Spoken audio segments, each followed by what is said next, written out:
BMG, pamoja daima. Uzalendo ni nini? Uzalendo ni mimi kusema kwamba kuna tatizo la mgogoro mkubwa wa ardhi Mwanza, na nikaeleza namna ambavyo tatizo hilo lipo, alafu mwenye mamlaka akaniona nimekosea. Au uzalendo ni mimi kunyamaza kabisa, naona machangamoto hizo zipo, na kwa sababu natakiwa tu kusema mazuri ni nyamaze tu. Uzalendo ni upi kati ya hayo mawili? Kwa hiyo nikawa nafikiri kwamba nadhani sasa mwanze kutusaidia. Hizi mada zilizotolewa pia zinakidhi hiyo kwamba ndio Tanzania tuna matatizo. Hayo matatizo yaeleze kwa upana wake na jaribu kutoa njia. Tunasema tunataka kuwa na utawala bora, tunataka kuwa na wajibikaji, tunataka kuwa na uwazi. Lakini haya ni wewe kama mwandishi wa habari, na wewe pia ukisimamia ukweli, uhakiki na mizania. Kwa hivi vitu vinaenda pamoja. Tunaposema tunaelimisha, tunahabarisha na tunaburudisha, pia hivi pia usiburudishe vitu vya uongo, usihabarishe vya uongo, wala usielimishe vya uongo. Kwa hiyo, lakini cha msingi tunapozungumza hii ni nini? Waandishi wa habari kuwa pia na elimu. Nianze kunukuu maandiko matakatifu kupitia Mathayo 5:13 kuhusu chumvi ambayo inakosa ladha, haifai bali itupwe nje na ukanyagwa. TCRA mmekuwa ni watu ambao mnasimamia maudhui ya vyombo vya habari, na nyinyi pia mpo kati yetu sisi, mpo pia na wasikilizaji na watazamaji ambao sisi ndio tunawalisha wao. Je, mnapokifungia chombo cha habari, gazeti, TV au radio, mnakuwa mnamtazama yule mtu wa pili ambaye ni msikilizaji, msomaji na mtazamaji, ambaye anakosa mwendelezo wa vipindi baada ya kituo kufungiwa? Hilo la kwanza. Katika masomo yenu hapo mmeeleza kuhusu kuandika habari za maendeleo, na mkasema tuache kuandika habari za umaskini. Lakini katika misingi ya chombo chote cha habari kuna kuelimisha, kuburudisha, kuhabarisha na kukosoa. Sijaona kuna kipengele cha kusifia. Je, TCRA mnakileta sasa kipengele cha kusifia maendeleo, na tuache kuzungumzia changamoto ambazo zipo?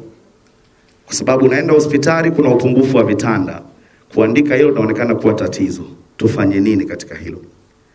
Lakini pia kuna jambo la tatu ambalo ningependa pia kuliangalia hapa, kuhusu mfano uliotolewa wa Star TV, ITV na TV nyingine ambao walitoa taarifa ya wale haki za binadamu.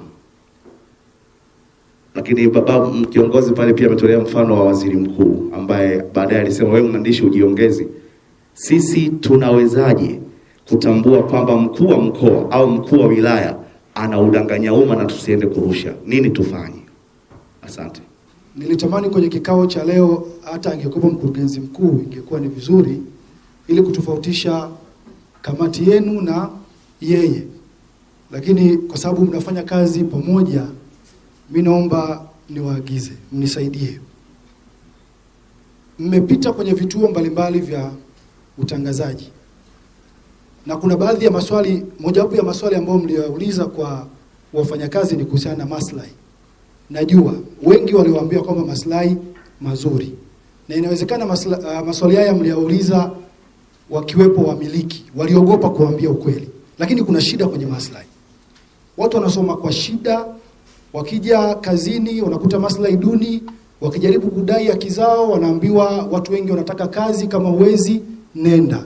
Hizo ni kauli ambazo waandishi wengi na watangazaji wamekuwa wakikutana nazo. Kwa hiyo mimi nawatuma, nawaagiza mkikutana na mheshimiwa waziri, ili naomba mueleze, kwa sababu kuna sheria pia imepitishwa hapa ya kusoma. Tunataka tusome, tuongeze kiwango cha elimu, lakini ukiangalia kiwango cha mshahara ambacho wanapata kwa waliopata nafasi ya kuajiliwa ni kidogo, hakiendani.